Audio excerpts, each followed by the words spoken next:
What is up, good people? We are back. Wait, I said we like Hendo hasn't been on live. It's just been me. Look, we have a special guest in the building tonight, and we are so excited to have her with us tonight. We are previewing this game with Really Flawed herself. Thank you, Really Flawed, for being here with us tonight. How are you? I am so good. And you know what? It's actually kind of great that we're both just not very good football teams right now. And we can just kind of talk about like what could be, what might never be.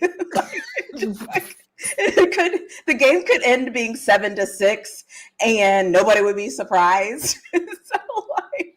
Yeah. Speak for yourself. Speak for yourself. We won 5 out of our last 6 games. We've lost 2 out of our last. So listen, it is what it is at this point. And you know what's actually funny? Like, what worse team for the Ravens to see right now than the Steelers? And what worse team for the Steelers to see right now than the Ravens? The Bengals. We can answer that from experience. The 2 and whatever they were last week on Thursday night, Bengals. Yeah, them. That would be, talk about embarrassing. But we're not here, but that's behind us now. Okay, that's in the rear view. Anyway, hey, to be fair, though, we had the same thing happen to us on Thursday night with the Bengals. So hey, it is what it is. It is what it is. Things are a little bit different because we had Joe Burrow, you had Joe Flacco. But it's the Bengals. Anyways, how are you, Hendo? I'm tired. I'm here. I'm physically, emotionally, spiritually. I'm just drained right now. But I'm here, especially one of our favorite guests. You've been on the show before. I would like to thank you for coming back. And for those of you that don't know her, this is Really Flawed. She does a lot of live streams with former Pittsburgh Steeler Ron Moats, 4-year linebacker. Arthur Moats. I'm sorry, Arthur Moats. I'm so tired. Yeah, that guy. When I say Ron, I'm thinking about Ryan Clark. Arthur Moats, former linebacker, former Buffalo Bill. Like, yeah, that guy. So, but the reason that we like having her on the channel is because she keeps it real. She speaks her mind, and she is a lover of all things Lamar Jackson. Facts. So we're here tonight to do a Purple Friday Q&A. Glad that you can come here and be a part of a winning organization. Wait, Hendo, like, okay, I need you to talk lightly, like tread lightly. Okay, somebody stepped on Lamar Jackson's foot today. We're gonna get into all of that. Like, we got a lot to talk about, y'all. We got a lot to talk about. But if you have questions for us, and if you have questions for Really Flawed, please leave the questions in the chat as we go along, and we will do our best to answer them. Safest, quickest way to make sure that your comments are read, there is a super chat down below on all of our channels. Go ahead and hit that super chat, cash app, super stickers. You know what to do. Just hit it up and we'll appreciate you. But let's go ahead and jump right into this. Really Flawed. Listen, your team right now, the Pittsburgh Steelers, coming off of, you guys started the season pretty hot. Yep. And it was looking like, wow, man, the Steelers are back. Yeah. How are you feeling right now going into week 14? Unfortunately, the same way I was feeling last year heading into week 14. I think the Steelers are at a crossroads. And I think we're at a point where it's like, is it or isn't it? And if it isn't, what does that mean? And I think for me, being a Steelers fan for so long and seeing so many things, we just haven't been able to find a quarterback. And I just think everything else from there has just not been it. Like, it's just like everything feels off kilter. And yeah, I mean, it's been an interesting ride. I think I've watched our defense get absolutely like just whatever. They're being obliterated. But a lot of that is like our offense, though, is so bad that for me, I'm like, are we thinking about how bad this offense is? Like, I feel like sometimes we focus so much on, because we're the Steelers and it's like defense, and that's fine. But like last game, our offense was on the field for, I think, like only 12 minutes or 16 minutes, something like that. No one's going to win any football games in that way. No one. No matter where no one. It's just not going to happen. So, yeah. Yeah. Just bad. Listen, and want to say a quick shout out, good evening to all of you who've already joined us in the chat. We really appreciate you. Wherever you are watching, whether you're watching on Really Flawed's channel, Hendo's channel, or my channel, do us a favor, hit the like button. It helps our channels a ton. And yes, Hendonda is back. The Hendonda show is back. Like, we never left. But look. It's the Hey Yo show. Get your stuff right. Stop lying to these people. No, I'm just, when I look at the Steelers, right, just like you said, really Flawed, you think of the Steelers as the team that is defense like 100%. Mm-hmm. But like you said, okay, and I know the saying is defense wins championships, but you got to be able to score points. And how do you think your quarterback is going to do? And I know last week I saw him, he took a brutal beating. I mean, I'm talking from the hits to his nose, everything was going wrong for Aaron Rodgers. How do you think he's going to, he's playing through an injury. Yeah. And our quarterback obviously is playing through a couple of injuries himself. But how do you think Rodgers, veteran quarterback in this league, is going to respond come Sunday? Well, I think the problem is we don't know. I mean, history tells me, and when I say history, I'm just talking about like this season.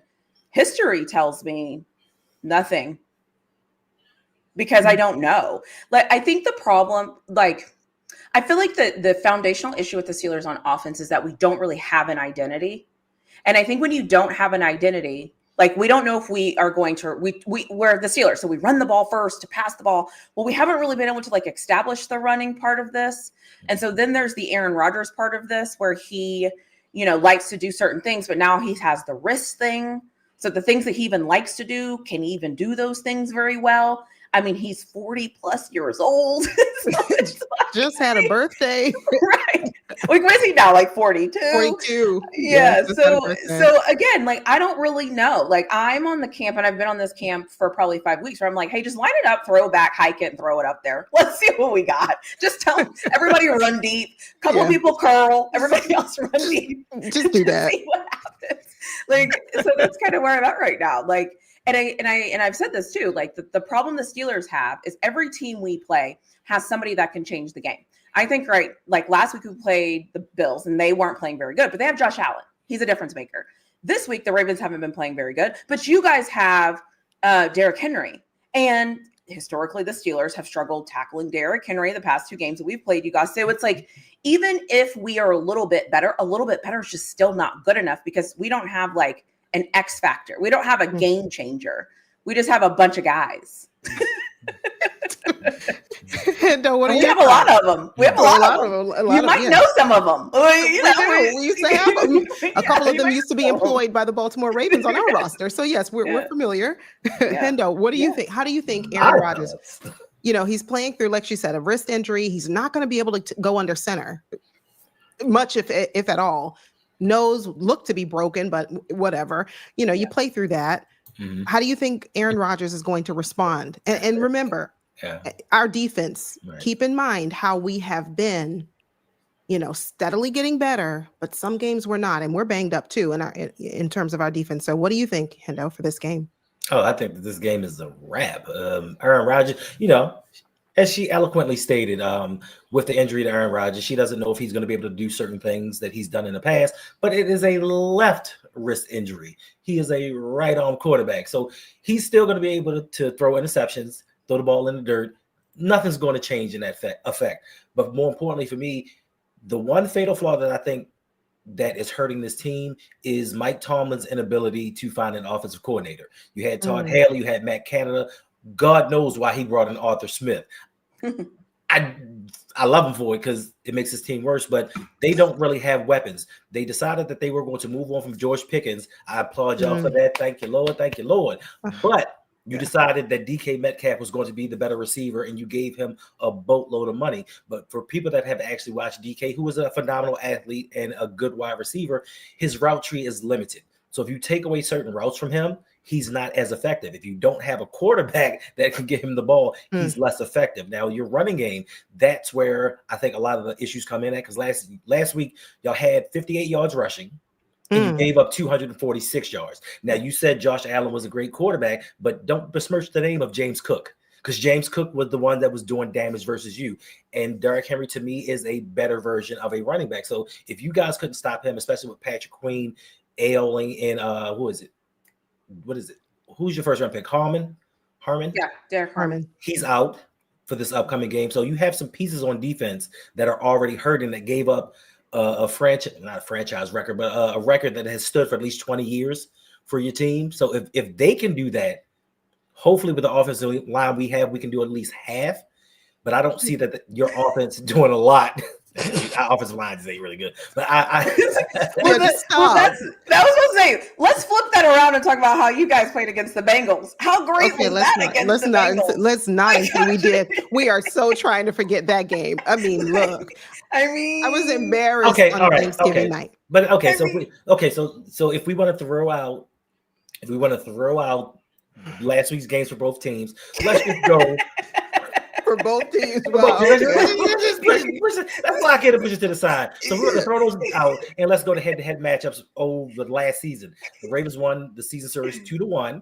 In the last two games that the Ravens played, Derrick Henry rushed for 168 yards and 186 yards. And what happened in the first game? We came in second place. We lost. But once we figured you guys out and you hit your mid to late season skid, which you're in right now. So we're parallel to last season. So while you're in your skid and we're trying to figure some things out.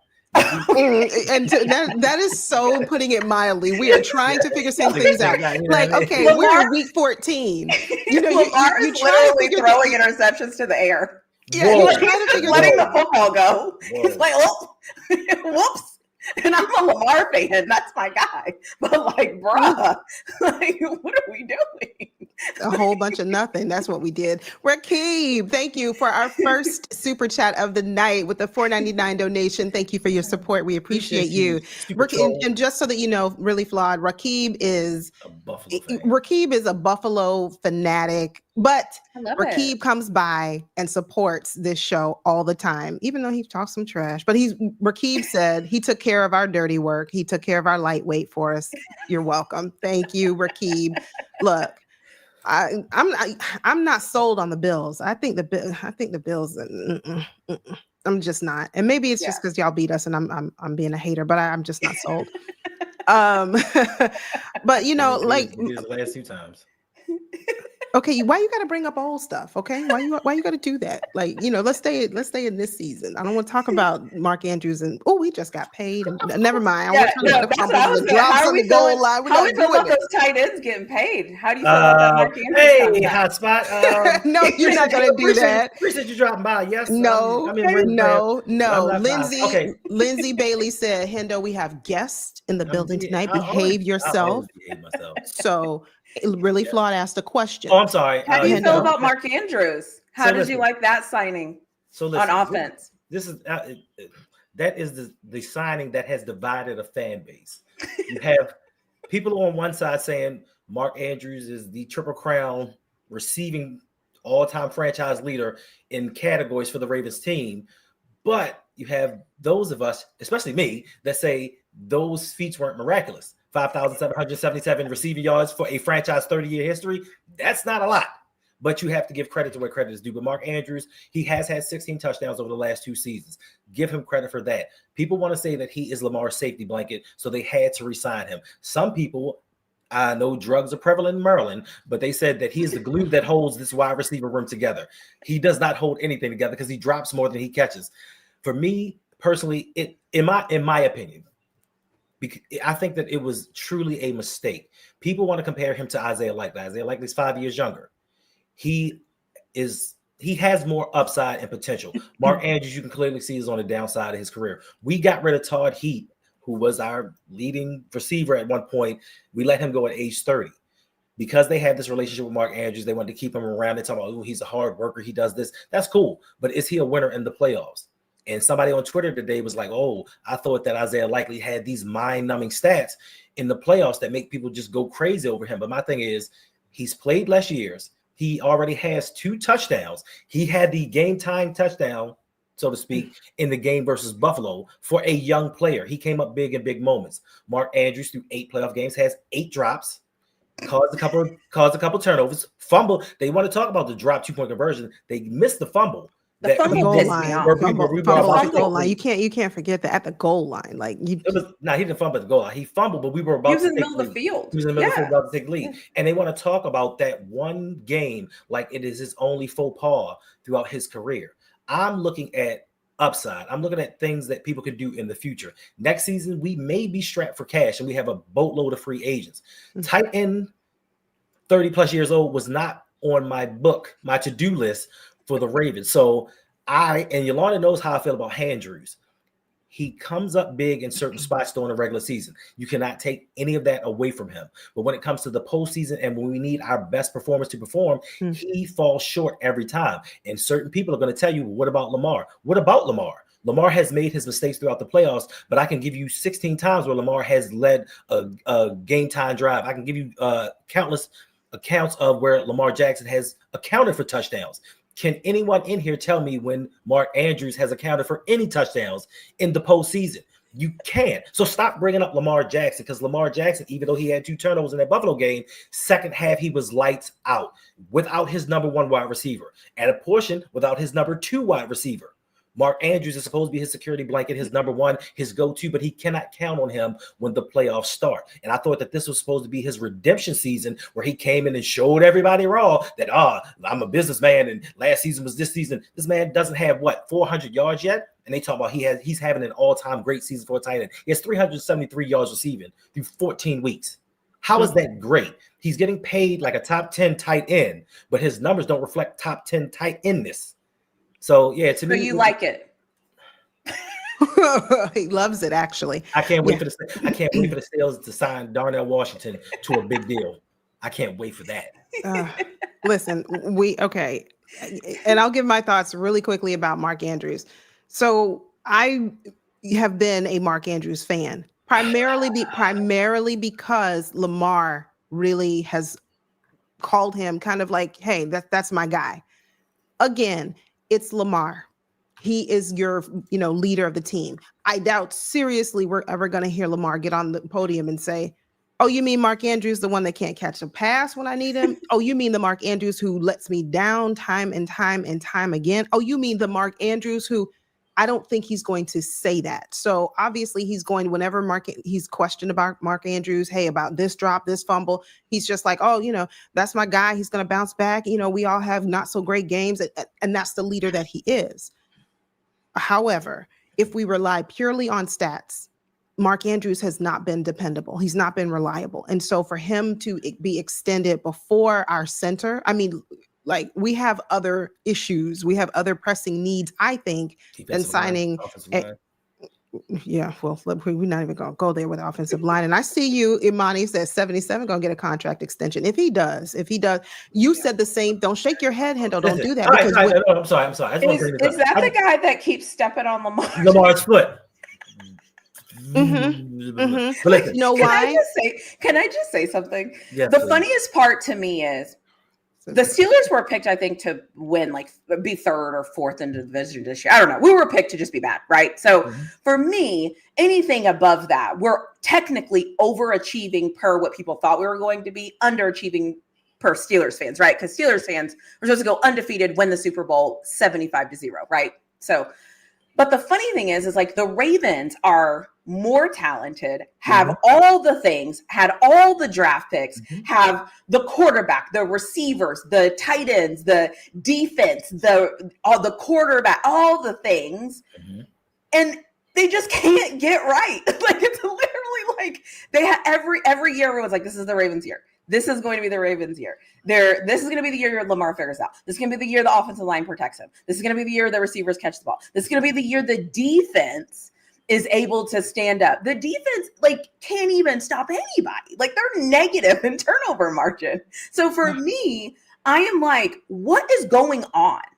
I honestly want to know from you all's opinion, what is happening with the Ravens? Because the Steelers, everybody can kind of look at us, right, and be like, well, they're kind of older. Okay, they don't have a core, right? You can kind of point to what do you think? I want to know what both of you think the Ravens issue is, honest issue of why they just can't get right.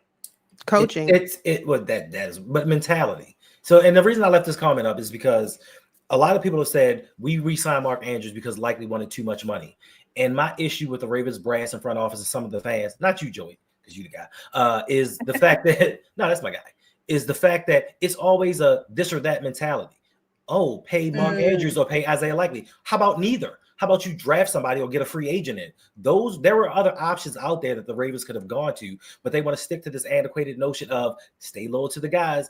The New England Patriots, and the reason that they were so successful was the fact that they let guys go a year too early rather than a year too late.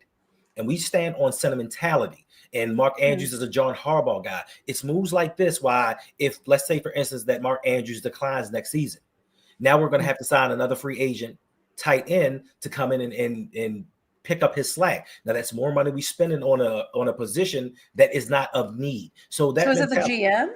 It's both. It's partially. It's the head coach and the GM. The GM wants to build a football team from the back inward. He wants to build up a secondary and then worry about everything else after the fact because Lamar has everything else. Even though he came out and said, we need strong offensive lines, we need strong defensive lines, but yet still we get to a draft. He wants to draft 2 first-round safeties. He wants to draft a bevy of first-round corners and then say, you know what, I'll go into the 6th round and get this offensive lineman. I'll go into the 6th round and get this defensive tackle and hope that they can play. And then when they can't, it's an issue. But then after he drafts these guys, we go into free agency and we get more safeties. And we get more cornerbacks. Now y'all got some safeties and corners. That's true. And we do. We have a lot of them. But we don't have an offensive lineman that can really protect Lamar Jackson. And he doubles down on certain positions that aren't of importance. Now, if we want to take it back to the Pittsburgh Steelers and the Baltimore Ravens of the early 2000s, then yes, you want to prioritize a middle linebacker and a safety. But in today's NFL, you can find those guys in the 3rd and 4th rounds. Yeah. If you look at the Detroit Lions, they found 2 of them.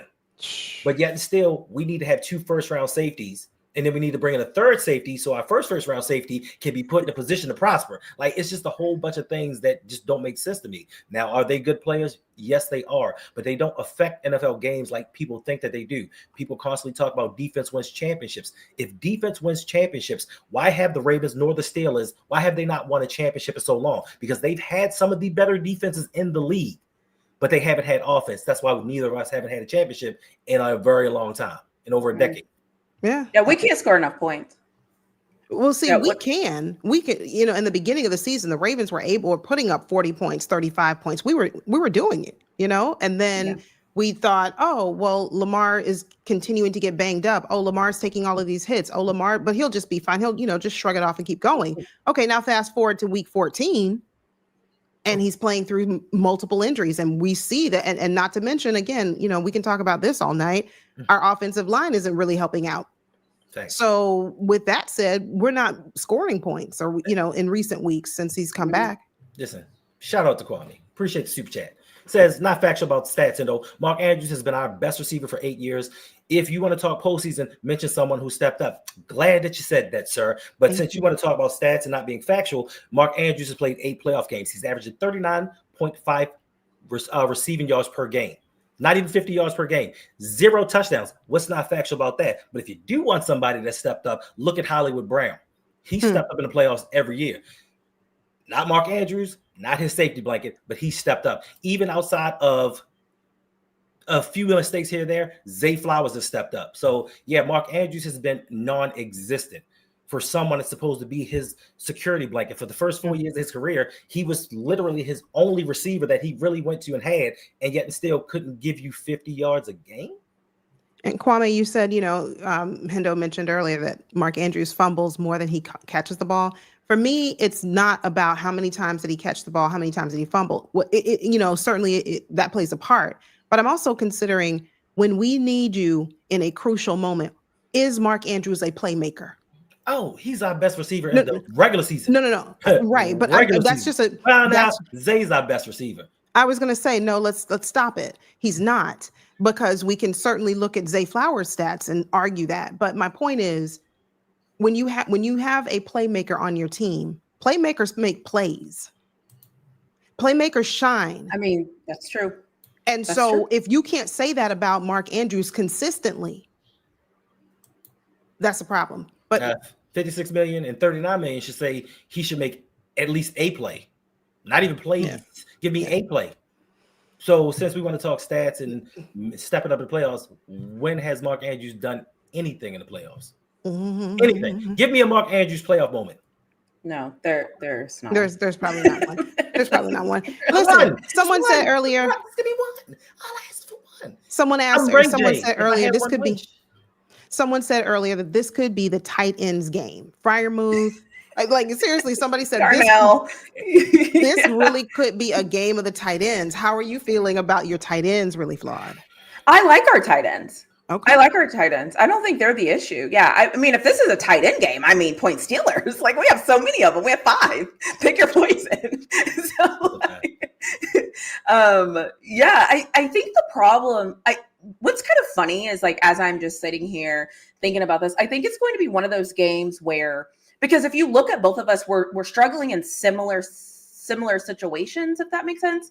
Like, you all's offensive line is a little bit off kilter. Lamar's a little bit off kilter. A little bit. So I'm giving a little grace, I'm giving a little. But my point is like, if you kind of look at every situation, you can kind of say who's supposed to be better. Obviously, the Ravens, right? Like, defense is everything the Ravens has is supposed to be better. That's just what it is.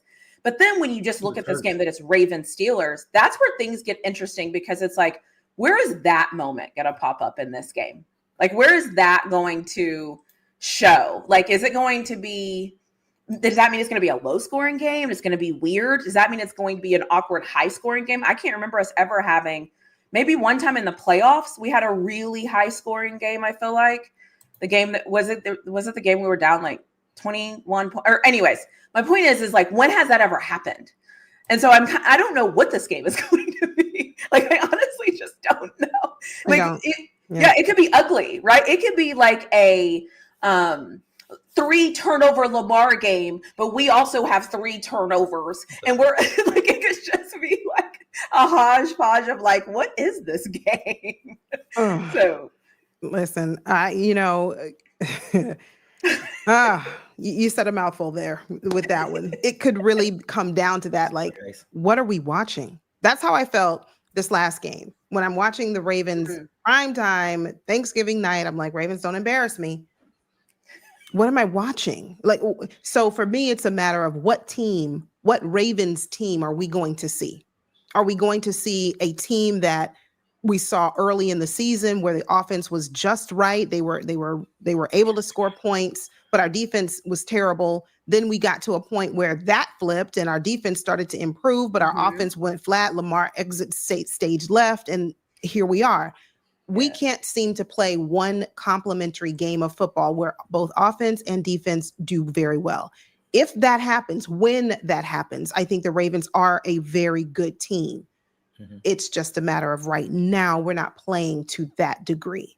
So going against the Steelers, I mean, I have my reservations. I do. I have my reservations. But one thing that makes me a little happier is that Watt is not playing at the level that we have seen Watt play and that we've been accustomed to. That's fair. Has he seen his offensive line yet? I was about to put it in perspective. I really was. I was about to put it in perspective. This is his coming out game. Listen, there was a joke earlier like, hey, does your defense need to get right? Come play the Baltimore Ravens. We can help you with that. No, I'm like that with the Steelers. I'm like, hey, are you having trouble running the ball? We'll help you. Are you having trouble managing the clock? We'll help you. Are you having do you want to set records? We'll help you. Exactly. It happened with the Chargers. It happened with the Bengals. It happened with the Bills. Like, if you need help getting something going, I know a perfect team for you. Like I know the team that will help you. You need to build some momentum. Just ask Joe Burrow. He came back from an injury. Like, who thought Joe Burrow was going to look and play like he did? I was shocked. That man said, I'm hurt till I'm not. We play the Ravens? I'm coming back. I got you. This is good. I'm going to pick which week I'm going to come back. I'm going to select. Let me see the schedule. Ravens. Put me there. Put me down. Yeah. Put bucket. I'll be there. Can I be honest too?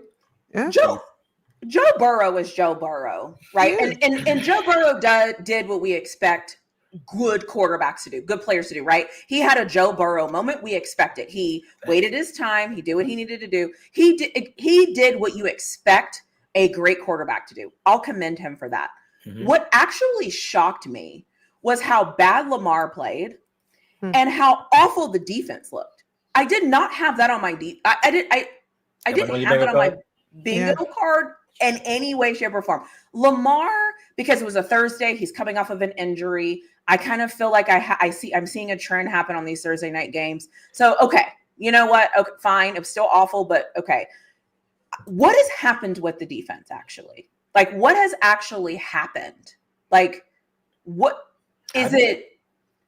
Yeah, we're just not properly. I don't think we're properly coached. And I think a lot of it too, if you look back to when we had Mike McDonald as our defensive coordinator a couple of years back, we have essentially the same core players that we had under Mike McDonald.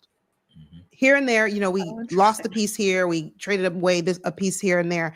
But if you look at our defense as a whole, we're 90% intact. We figured it out with Todd Monken. We figured out how to use these players with I'm sorry, I said Todd Monken, excuse me, with Mike McDonald. We figured it out. And fast forward now, we have a defensive coordinator who I just don't think is, I mean, sure, have we seen our defense improve in some games and some aspects? Yes, we have. But you also have to look at the competition that we were facing at the time that they looked to be a dominating defense. I agree with that. So, I mean, when you go up against a great offense, our defense doesn't look good. They don't. And Joe Burrow, he got injured again. Lamar? Who got injured again? Lamar? Yeah, he got stepped on his foot today. He got stepped on. Please don't tell me it was the same guy that keeps stepping on him in the games. He won't say. Yeah, he was asked that today in the presser, like, you know, hey, Lamar, who stepped on your foot? And he's y'all crazy. Y'all play too many games. My man trying to get a contract at the season. Y'all play too much. And so we don't know. But, you know, all signs point to it probably was. But anyway, so, you know. Shout out to Lamar for being a leader, though. I respect that.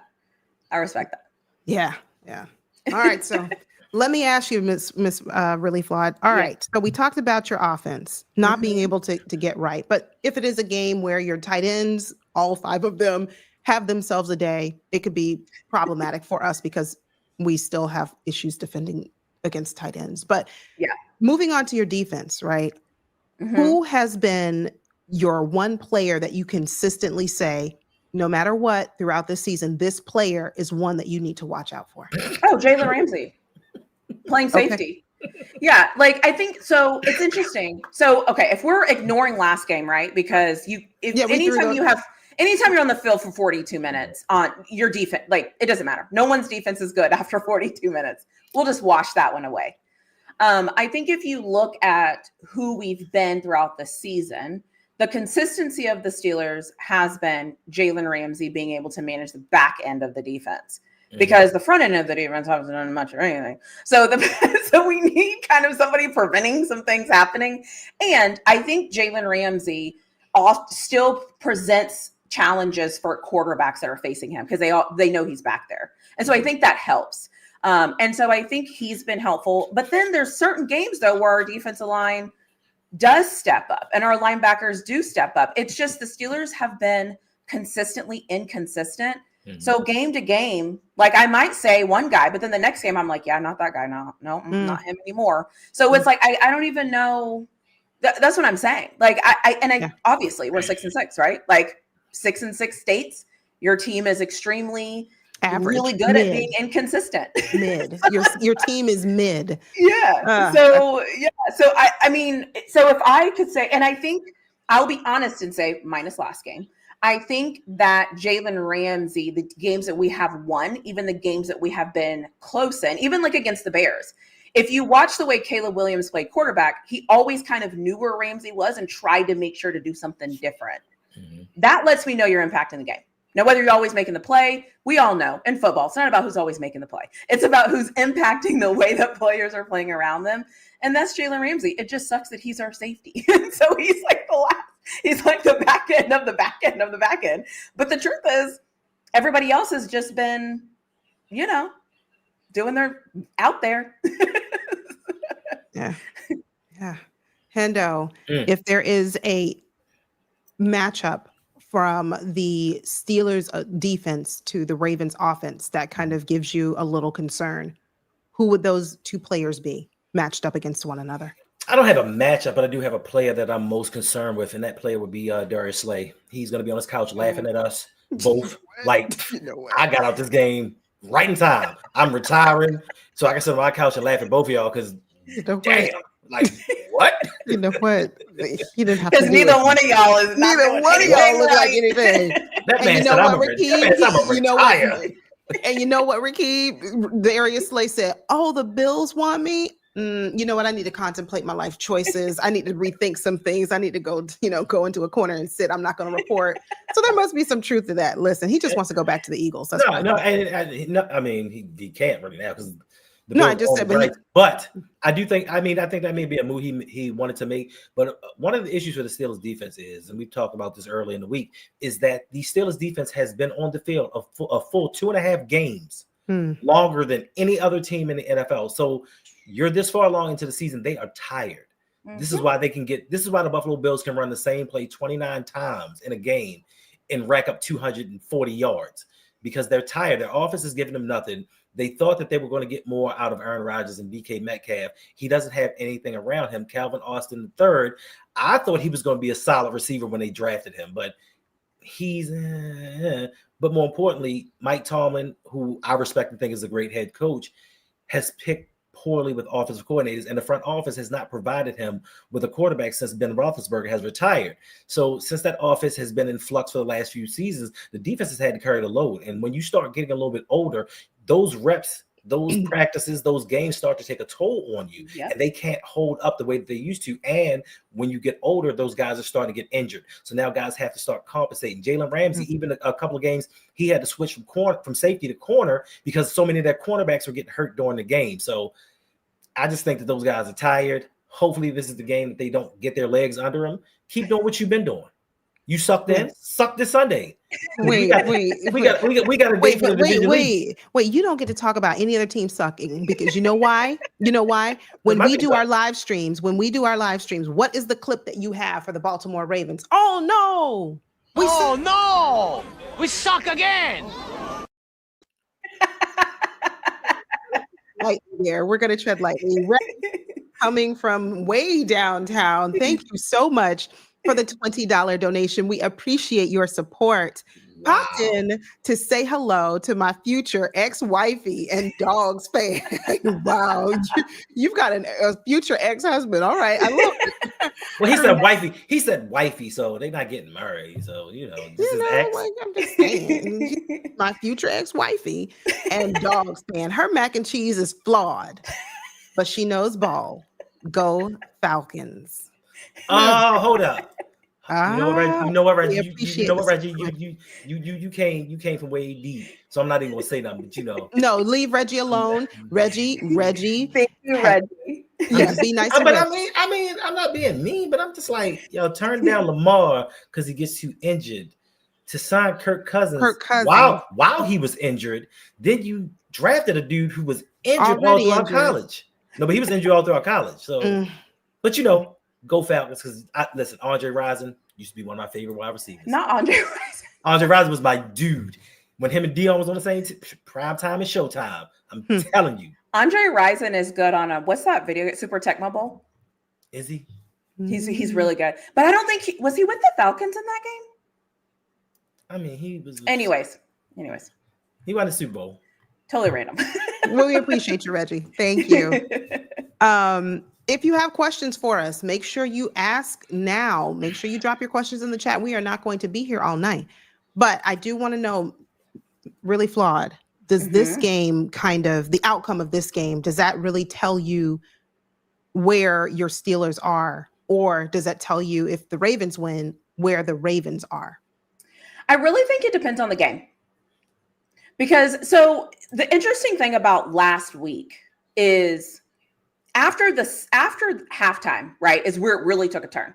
Because heading in at halftime, we were winning, right? 7-3. We hold the Buffalo Bills to 3 points. We get 2 turnovers, right? And it all just looks like it's going like it's supposed to go, right? Cool. We come out, we have the football, and you think everything. You're like, okay, let's see. We have the first drive. Let's see what they talk about at halftime, right? Let's kind of see what happens. First play of the game, Aaron Rodgers gets leveled, fumbles. Defense scores a touchdown. It's now 10-7, and our defense hasn't even done anything. And so for me, it's like if it's like that, I think it's just going to tell me that like it is what it is, right? I think the tricky part and maybe the genius of the NFL is this game matters. I'm not going to say it doesn't matter, but this is our first meeting all season. And in a weird way, and I've always said this from jump, and when I think I made my preview video, what is going to happen is this game's going to happen. And then whatever happens, it's going to keep playing itself out. And at the very end of the season, we're going to be back here again on another Friday night. And we're both going to be looking at each other. And we're going to be like, all right, so the past, 4 games, we played like this. You guys played like this. But one of us have to win this thing. Let's not get it taken care of. Well, listen, because I'm not speaking the Bengal. Like, listen. There's 2 things that have to put us together as fan bases. Okay. Yes. It is going to be our whatever to the Bengals, right? Because they ain't us. Period. Facts. And it's going to be our whatever to the Cleveland Browns because they ain't us either. Okay. So at the very end of this, if we come together about anything, it is going to be the Bengals ain't us. The Browns ain't us. We don't even like the color orange. Okay. This is about us. This is between us. Respect. So that's what I'm on, right? So that's what I'm on. Is like, so for me, does it matter what happens in this game? Of course, right? Because you don't want it to get ugly. For obviously my skill, I don't want us to play terrible and have like, 5 turnover, and just be like an ugly game where like nothing works. Mm-hmm. So yeah, I don't know. I don't want to say it doesn't matter to the NFL, but at the same time, if you look at our schedules as we move forward, they're kind of very similar. We have some tough ones in there. You all have some tough ones in there. So it's like, yeah, it matters, but I feel like I think we're going to be back at this in 4 weeks. And we're going to be like, all right. So yeah.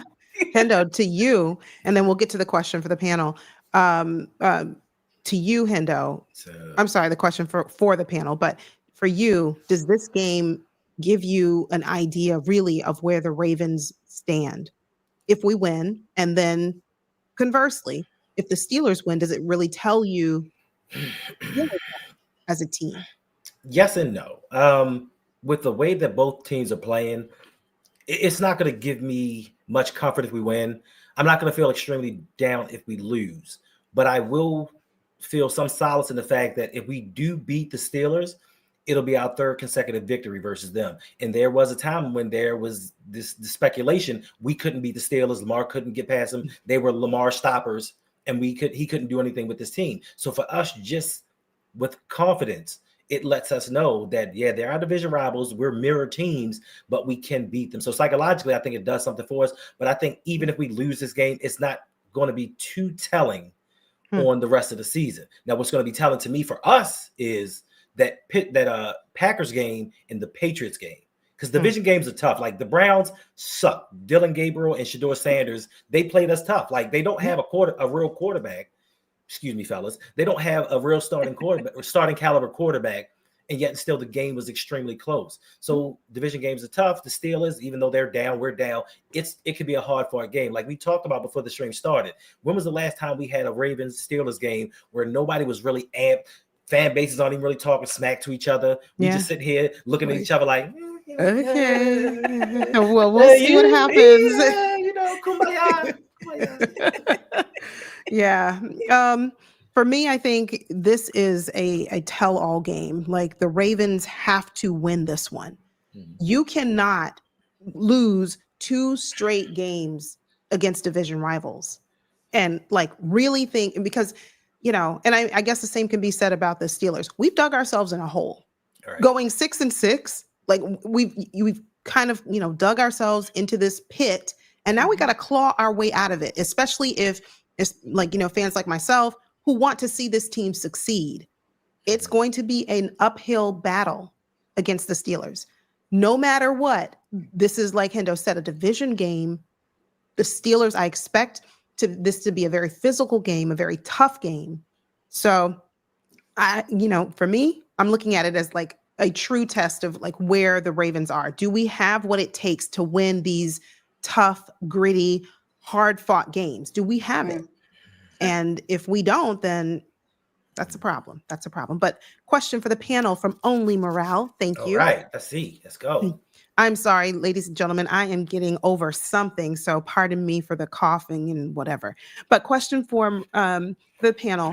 Who's you guys' top 5 quarterbacks in the AFC? And why don't you guys believe in Drake May and or Bo Nix? I'll start by saying I didn't say who said that I didn't believe in Drake May. But I'll let you really Flawed, go ahead. I think this conflicts with the way that I look at football because I don't believe the quarterback single-handedly is responsible for wins and losses. So because I don't feel that way, when I watch Bo Nix play, he is a part of the reason why his team goes right this year, right? Like he is wielding his team to win, even when people are like, they're done. See, I knew it. See, I knew this. Like, and I can't deny that at all. Now, is his defense helping him? Absolutely. Right. Are other things helping him? Absolutely. I also can't deny that. But when his team needs him to make a play, guess what? He stands in and he makes a play and his team wins. I would do anything if I had a quarterback that could do that right now. Respectfully, sign me up for that. Like, if you're telling me that's what Aaron Rodgers is going to do is what Bo Nix is doing right now, absolutely. Yes. And I feel the same way with Drake May. Is Drake May, they're on an 8-game winning streak right now. Are you going to tell me that like Drake May doesn't have anything to do with that? I mean, that's a huge feat. The last time they lost was against us and they had 5 turnovers in that game. So for me, if I look at how quarterbacks are playing right now, I am not going to knock those 2 guys when all they're doing is helping their team win football games. Yeah, I can't do it. I mean, now, if you want me to look at total body of work and it's year 2 and all, that's a different conversation. But for this year, for 2025, respectfully, give me both of those guys on the Steelers team right now. I mean, what are we doing? Like my quarterback can't stop throwing the ball to the other team. So, anyways. So, I don't personally this year. I don't have an issue with Drake May and Bo Nix. Are they the best quarterback we've ever seen? Absolutely not. Would I take Joe Burrow over both of those guys? Yeah, but it doesn't mean they're not good. This year they're playing great. They're one of the reasons why their teams are winning football games. All right, you give your Hendo, who are your top 5 QBs in the AFC? It's simple. It's Lamar. It's Patrick. It's Joe Burrow. It's Josh Allen and Justin Herbert. Those 5 quarterbacks. No. Ooh, are you putting? I'm taking out one of yours. I was with you. That number 4 has to go. Ooh. Sorry, Rakib. Not sorry. Josh Allen is not in my top 5. And you're replacing him with? I will replace him with, let me think about it. It could be Drake May. It could be, you can frown up all you want to, but yeah. You're putting Lamar in there right now? Best quarterbacks in it? Yes, I am. Yeah, absolutely putting him in. So let me ask you a question, Miss Ma'am. So, I see the skepticism on your face, but if right now I were to offer you Lamar Jackson on your team, would you take him? If you were to offer me Lamar Jackson, would I take him? Yes. But if you said to me, I had to pick a quarterback right now, I wouldn't take him. You wouldn't take him? So what? And that's my guy. That's your guy. What other quarterback would you take? Would you take Drake maybe before you took Lamar right now? Right now, right this second? Absolutely. Lamar hasn't been healthy all season. He was in the beginning when he was leading the league in touchdown passes, passer rating. And at the beginning of the season, I would have taken him. But if you're asking me right now, week 14, he healtly now. He good. He right. Wait. Really? Okay, Hendo, okay, stop. He good. He good. Now listen. Now you're making me go against my guy based on my common sense. Good. No, I couldn't. And listen, if you ask me any other situation before he got hurt, beginning of the season, any other moment in time, Lamar is in my top 5. But, it's not even. But here's the thing, Miss Man. Cool. He may be hurt. He may not be Lamar Jackson. But if he's your quarterback, you're counting on him for more than this one season. Just like we said, Drake May and Bo Nix. This one season, if we're talking about this one, really great. Body of work. And if you had the chance to get Lamar Jackson right now, are you going to say he's having a down year this year, so scrap him for next year? I'm going somewhere else. Well, based on the question of who is the best or the top 5 I'm asking you. Yeah, well, based on the way the question was asked, if you're asking me right now, I'm not taking Lamar right now. He's not playing his best football right now. That's why you got Aaron Rodgers. That's exactly why. Right, and he ain't Don't talk about quarterback. Yeah. But I could have like Drake May, and I could have Josh Allen right now. No thanks. I'll pass. I'm gonna go ahead on and pass on Josh. Would I add Justin Herbert? Listen, I'm gonna tell you like this. I'm not trying to take anything away from Drake May, even though he went to the University of North Carolina. But without Josh McDaniel and insert Arthur Smith, might be having a different conversation. Yeah, but see, you can't add layers to this to get me where you want me to be. No. I'm saying. I'm not trying to get you to change. I'm just saying, just for the argument of do I believe in Drake May? Josh McDaniels helps a lot. The acquisition of Stephon Diggs helps a lot, and I'm not trying to take anything away from him. For me, it's not that I don't believe in them. I just need to see longevity. I need to see them do it for more than one season because I sat there and I watched C.J. Stroud cut up as a rookie. And ever since then, fair. Yeah. That's fair. Yeah, it's just no, thank you. Shout out to 33 Lady Ram with the $20 super sticker. We appreciate your support. Thank you. Thank you to all of you coming by, hanging out with the three of us tonight on a Friday night, just talking football. We appreciate it. Do us a favor, wherever you are watching, hit the like button. And if you are not subscribed to all three content creators on this platform, please go ahead, hit that subscribe button. We greatly appreciate it. But I just got to say this, Rakib, no, Josh Allen, not top fives. Okay, so let's who do we agree with? Who are we on the same page about? Patrick Mahomes, are you on the same page with us? I'm on that page. Joe Burrow, are you on the same page with us there? I'm definitely on that page. Okay, then that was 3. And Hendo said Josh Allen. I'm not on that page. Are you on Hendo's same page? Yeah, I'm taking Josh Allen. Yeah. I don't know why. I'd rather have a pit bull. Okay, and then the 5th one was Justin Herbert. Justin, to me, I don't know. Okay, let's table him. Who else was there that was on your 5? I thought of Drake. I said when I said it kind of in jest, but a little sort of kind of serious. I'll take Drake May. See, again, I would too right now. And again, like Hendo said, you got to demonstrate it over and over. But I'll say this, really flawed in defense of Lamar. You have seen Lamar take a beating behind this horrible 100%. Offensive line 100%. This season.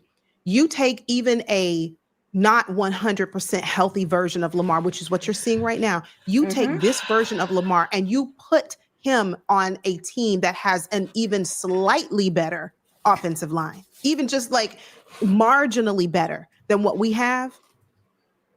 Lamar is winning you a Super Bowl, hands down.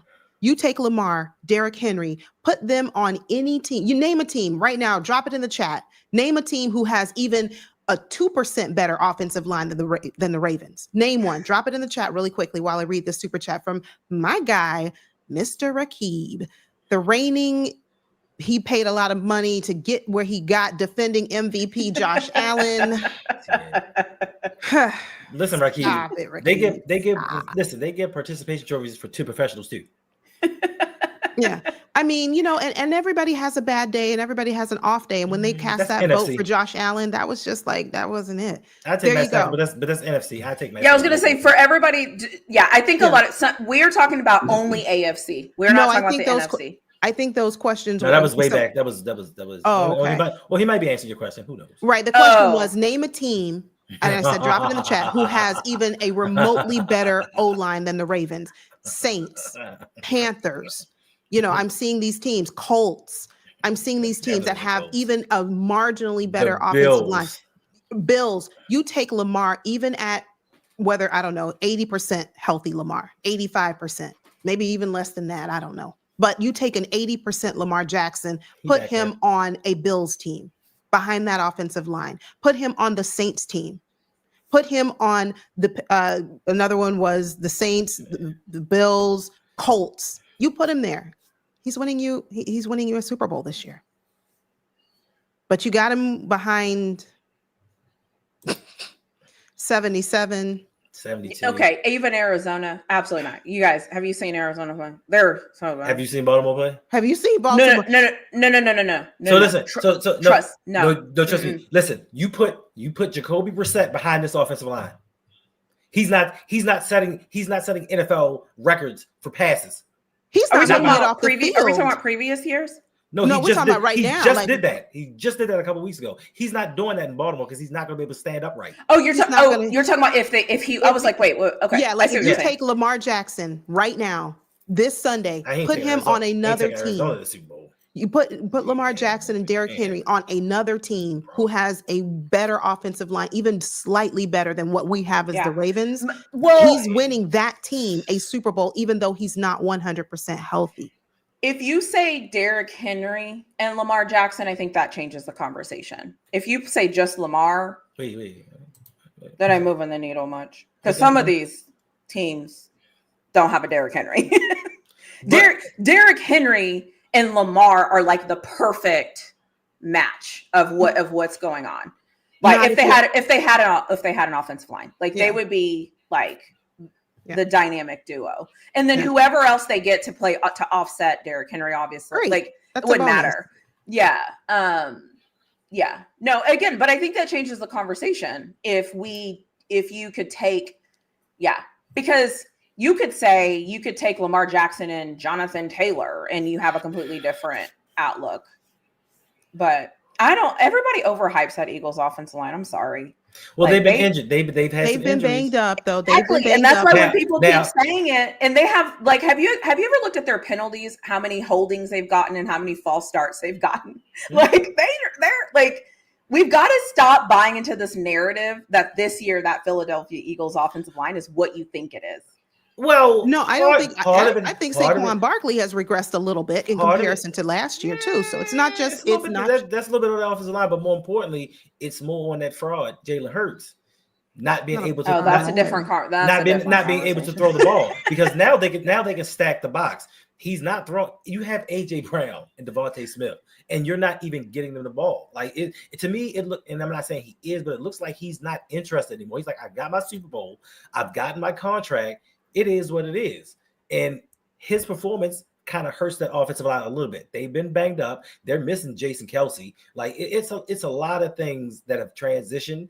But would we take that offensive line? Yes. Gosh darn right. Would I take that all those problems? Yes. Yes, please. I want all those problems. I don't mean he's a fraud like he's a bad quarterback. I mean he's a fraud as in when they were arguing, was he a top 5 quarterback? That's what I mean by fraud. Yeah. But he ain't it though. But going back to this Ravens Steelers game, we went all off tangent. We went way off. We were supposed to be talking about this game. The problem is there's way more interesting things to talk about. There's way more interesting football things to talk about. I got one. Have you heard that thing? The new thing on Twitter. So apparently there's this scorned young lady. Okay. She was scorned by her ex, and he maybe or has something to do with the Ravens or some inside knowledge. And she went to a Reddit post, and it's like, well, since me and him ain't together no more, and I hate his guts, I'm gonna spill some tea on some things that went on. And apparently, and it's been supposedly confirmed by the people at the Reddit moderators that Lamar Jackson and his teammates hate John Harbaugh and want him fired. So somebody posted that somewhere and I did see it probably about 2 hours ago or 3 hours ago. Cause I don't like any off the field. I hate off the field stuff, like with a passion. I hate people's personal lives and I hate off the field crap. Right. However, Hendo, since I've met you and talked to you, you've been telling me the Harbaugh thing for what, a year at this point? Yeah, I've been saying this for like 12 years. So I mean, and this is my Christmas day. Right? Like, are we shocked, surprised? Like, and then all the other things, like I think 3, 4, whatever they listed about the team, hotel, that's normal. All that stuff is standard. Surgery in the offseason, all that is standard across all of football. Like, that doesn't even surprise me. That's actually not news. But I've been hearing the Harbaugh thing for a long time now. But if you listen to John Harbaugh, him and Lamar like this. They talk. He calls him up. He loves him and all this other stuff. We know what that is, respectfully. I mean, he's trying to save his job, self-preservation. Yeah. Exactly. It's time for him to go. Speaking of coaches that have overstayed their welcome, what are your thoughts, really, Flawed, on Tomlin? Coach T. So my thoughts are this: I don't ever want to fire my coach in the middle of the season and when he's in contention, because I don't know how it's going to play out. And the thing about Mike Tomlin that I really love is I love seeing him when his back is against the wall, when everybody thinks that he shouldn't do it, when everybody thinks he can't do it. And I want to see it. Like, I want to see what he's going to bring to the table. And like I always say, if it's time for him to go, I'm loyal to the Shield, right? I'm a Steelers fan. Right. And that is don't get me wrong, Coach T, like, come on, like, who doesn't like Coach Tomlin? Like, he's Coach Tomlin. But I want to see what he does for the rest of the year. And I'm just going to answer this question because I think I should. If you're going to ask me to pick, Harbaugh has had arguably better talent, higher potential, hasn't achieved it. He's had an MVP. He's had all of the things. How many draft picks have you guys had the past, like, what, 100. 4 or 5 years? Like 12 each year. Like, I mean, that's not what we're dealing with. And so for me, if you're going to ask me to pick, it would 100% be Harbaugh, because I think he's supposed to be, this is supposed to be Super Bowl celebration number 2 or 3, maybe. And he's underachieved severely. I don't even think people think the Steelers should have finished 3rd this year. Last year, they thought we should have finished 4th. So we're not, I mean, technically we shouldn't even be having this conversation. Actually, my team should be 2 and whatever at this point. Yeah, understood. So anyways, that's how I feel about Tomlin and what he's putting out and how he's playing, how he's performing, and what this looks like. I mean, has he made mistakes? Absolutely. If you want me to go through all the mistakes he's made, we can do that. I just don't think, what's the point? Hendo, in your eyes, answering this one here, Tomlin, Harbaugh, who needs to go first? And I think this question could be asked in 2 ways. Who needs to go, and then realistically, who will actually go first? It's the same answer. No, it's both. not. For me, same answer for both. Like, I listen to smart people, and she just so eloquently put it. Like, one coach has had a franchise quarterback. One coach has had the best quarterback in the NFL. One coach has had a GM that's picked on average 10 draft picks per year. One coach has had pro bowlers and all pros on both sides of the ball, but yet has fallen short completely. Another head coach has not had a quarterback since his Hall of Fame quarterback retired, but yet still consistently wins games and has never had a losing season. And I guess if we want to talk about spoiled franchises, we can talk about a franchise that doesn't have losing years, even with bad talent, but once their head coach gone. So for us, for me, I think John Harbaugh should be fired. As soon as the season is over, I think they can mutually part ways. He can get fired. He can quit. He can do whatever he wants to do. But like Amani said, the first person that's going to be scapegoated is Todd Monken. He's going to be the sacrificial lamb. But for anything, I do think that it's John Harbaugh, because we have underachieved with not even what we said, but the league has said over the last 5 years has been 2 or 3 of the best rosters in the NFL. And we've done nothing with it. We haven't even made it to a Super Bowl to lose. So if you're asking me which one should go, I think it should be John Harbaugh. Please be John Harbaugh. Please. Excellent Did you question. Say we haven't made it to a Super Bowl to lose? Right. Yeah, we haven't even made it. Like, we don't even add ourselves in that equation. That's what I heard. I just wanted to make sure. Because we went to an AFC Championship game, and they decided to say, you know what? I got something for y'all. We were 1 game away from the Super Bowl. Let's make this offensive line even worse. Now that's been Anyway, John Harbaugh said for a 7th consecutive year, running back. What's a running back? Who runs the ball in the playoffs? That's stupid. It's bad weather. Freezing cold. It's bad weather. Blizzard weather. But we decide we just had a season where we broke the record for most yards rushing in a season. But who wants to run a running back? That's just the dumbest thing I've ever heard in my life. Every time we beat you guys, it's bad coaching, in my opinion. Once again, you have an 18-year head coach that's being out-coached by rookies, 2nd, 5th-year head coaches. Every game that we've lost, especially in the playoffs, he's got out-coached every single time. He's the one coach that I cannot specifically say during a playoff game, oh, man, he coached his butt off, but we lost the game. Better luck next time. You've never heard anybody say that about John Harbaugh. Osmond brought up a good secondary question there. He said, the question is, if we were to get rid of Harbaugh, and we'll pose this to you as a Steelers fan too, really Flawed, if we were to get rid of our head coach, who would you like to see? And we'll start with you, really, Flawed. Who would you like to see replace Mike Tomlin? If someone is going to replace Tomlin, I think you've got to get an offensive guy because you've got to flip the culture, and you've got to you don't want him. Coach Tomlin is hard-nosed, aggressive. He's a player's coach, obviously, but he has that defensive attribute that I think if you're going to let him go, and he's been here for so long, I feel like you've got to change it. You've got to go to the opposite side of the football. I think you need an offensive guy, and I think you need an offensive guy that maybe even nobody knows if that's the move you're going to make. Because at this point, if you don't do that, you're not really changing anything except for the guy who's telling you the stuff. But if you completely change it, then it's like, here's the change. So yeah, that would be how I would take it. But I don't have the Steelers ever hired. I don't think the Steelers have ever hired an offensive guy. Now that I think about it, I think we have three head coaches, and I don't think any of them have been offensive coaches. I'll take Shanahan. Listen, I mean, I know he's not going anywhere, but listen, I don't mean to offend anybody. I don't mean to offend our guests at all. But I'm going to tell you, you're crazy. You're crazy because Ravens fans told me there are no more coaches left in the world. If we get rid of John Harbaugh, who are we going to get? Because all the coaches have been used up. So you're crazy. You get rid of Tomlin, who are you going to bring in? You can't bring anybody in. All the coaches have retired. It's impossible to find a coach that's going to do anything for your team. Well, that's just 2 years ago, Seattle figured it out. They were like, let's go get Mike. Even though he's defense, Mike McDonald's defense. Well, Pittsburgh had a similar situation when Brian Flores was a consultant on the defense. Yeah, they had a guy that could have been coaching. They could have been. We'll take him. We'll take him. I'll take Brian Flores. Flores. I don't. I hear you. There's just some things with that. I'm just kind of like, I don't know. But again, my thing is this.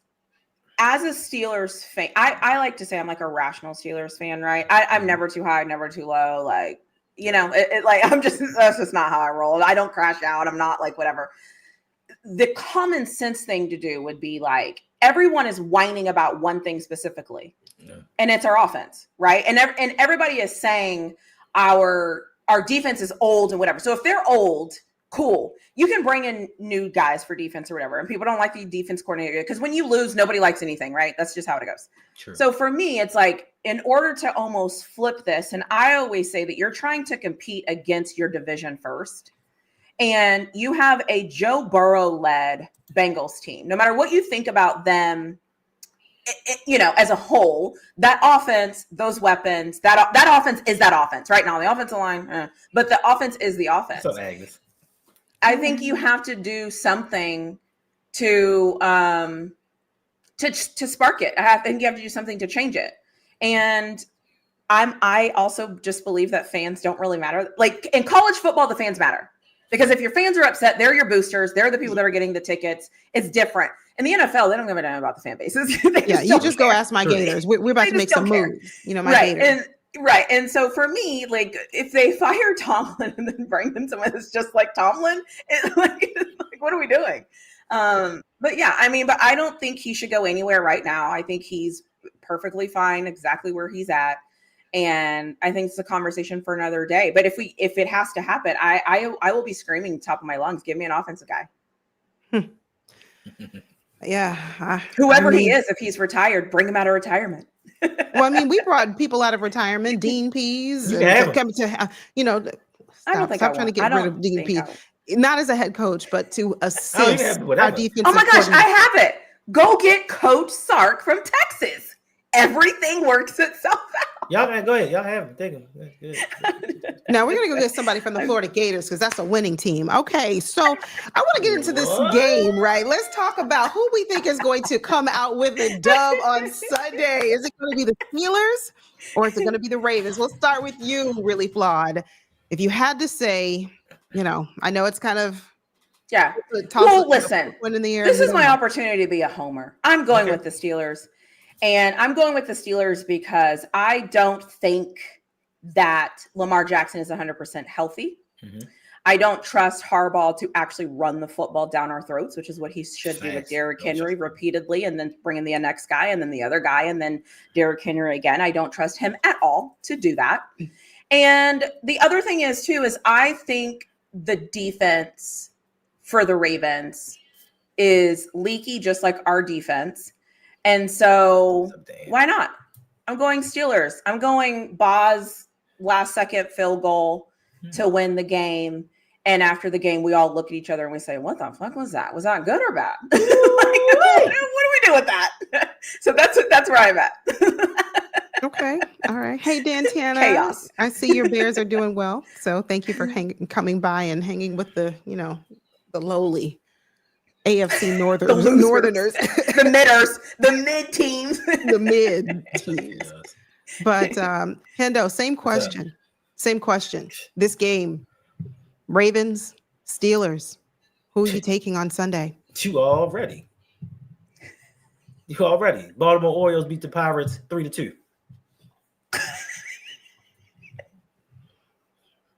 We're probably going to get a 3-2 game. What? Tyler Loop been coming in for the save. What? Listen, Tyler Loop it's a question mark. I mean, I just get nervous. Lamar gonna pitch 6.5 innings. Tyler Huntley gonna come in, middle relief. We're going 3-2. You better speak positive things about Tyler Huntley. You better speak positive things about him. What? Yeah, don't say that. But who am I taking for this game? You already know. You know. I have a better question when you're done. Yeah, absolutely. Who am I taking? I'm going to take the Ravens. Now, am I confident in that? Okay, maybe not. Relief. Yeah, I'm not sure. Yeah, exactly. He beat the Bears. He beat. That's why he get in the middle innings. This is gonna be a close game. Got to keep it. Got to keep him from scoring. Look, I don't know. I'm not confident that the Ravens are going to win. I'm still taking my team. I'm still, but I'm not confident. I would love to just be able to say that I'm going to have a stress-free Sunday. I'm going to watch my team finally come out and dominate, because I know I hear, people say, oh, the Ravens are dominating. They're doing this, they're doing that. No, they're not. They haven't. They haven't put together a complete game, offense and defense. Mm-hmm. You've seen games where the offense was able to put up points early in the season. Defense was terrible. Then the defense starts to improve. Lamar goes out, but offense, we can't get it together. We can't score points. That's kind of where we are right now.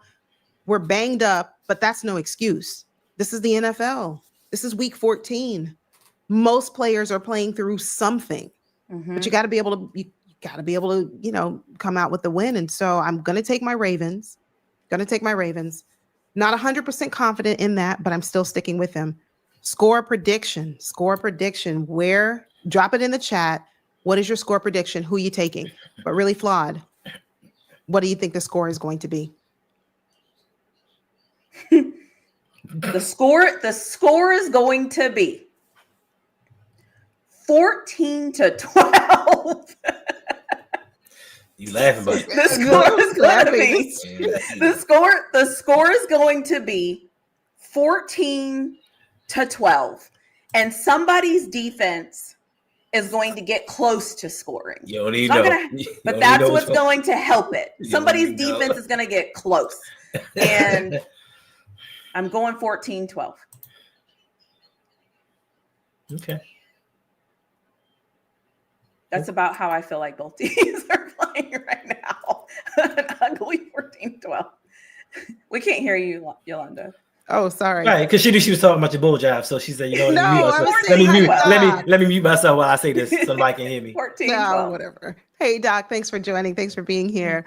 Imani, I want a Jackson 5, if only. I mean, we got close this year. We had Jackson 4. If that's what's that song back in the days when I was young? I'm not a kid anymore. I remember those years.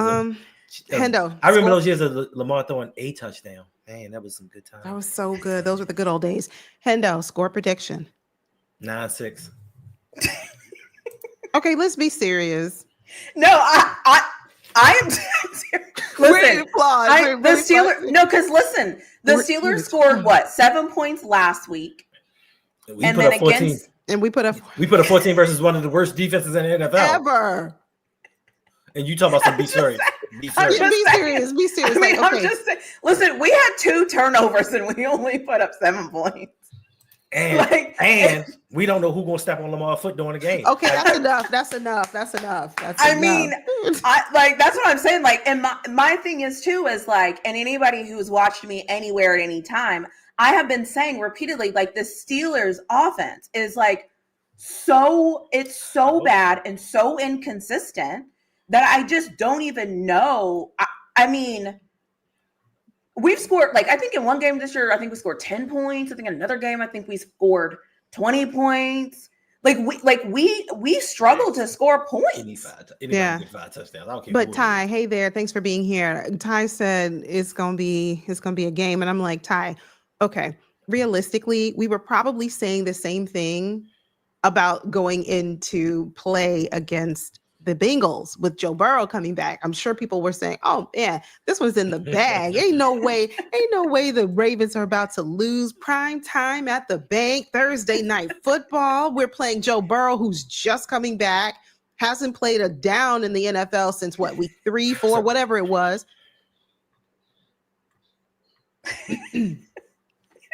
So I'm just gonna say, like, I want to be, realistic, but a low scoring game is one thing, but Hendo 9-6, 11-9 on the safety and OT. That would be a Ravens Steelers. That's terrible. That would be a Ravens Steelers type game, though.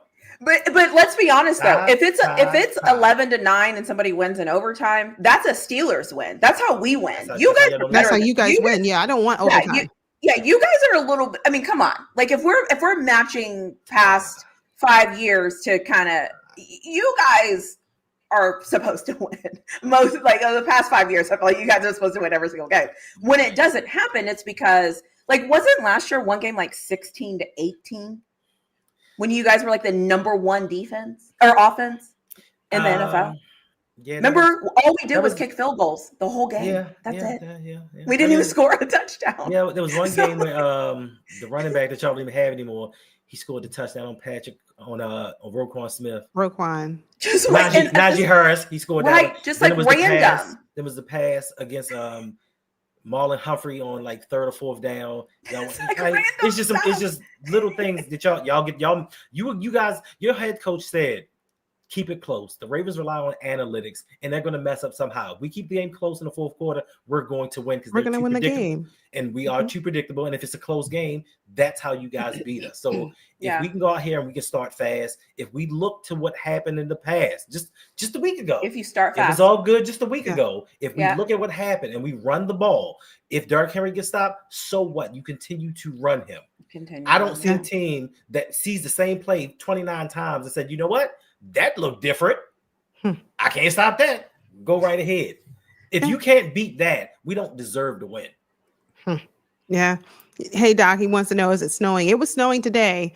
Don't know if it'll snow on Sunday, but it snowed when I was leaving work. But yeah, it was snowing today. Yeah. So do we think weather matters in this matchup? No. Because we are carbon copies. We are carbon copies. When we came back into the league, we modeled ourselves after the Steelers. And ever since then, it's been hard-nosed run. We were supposed to be built for this type of weather because we on the East Coast, we right next to the water. We're used to the snow and the cold and the wind. So it's not really going to matter. Even when Lamar went to Buffalo and they were like, oh, it's going to be -4. Lamar, what is he going to do? He played pretty darn well. So it's not going to be a factor. The only thing that may happen is the cut on Aaron Rodgers' nose might freeze up and he get a little owie and got to sit out for like 2 quarters. Mason Rudolph come in and we just 2 quarters. While he gets a little blood, he gets his boo-boo tended to. That's terrible. Oh no, I lied. I'm sorry, I forgot. He's a drug user. Ashwagandha, or whatever he's using, and just he'll be fine. He'll be all right. Question in the chat: any Ravens fans believe the Steelers are going to win, and vice versa? Any Steelers fans in the chat think the Ravens are going to win? Let us know.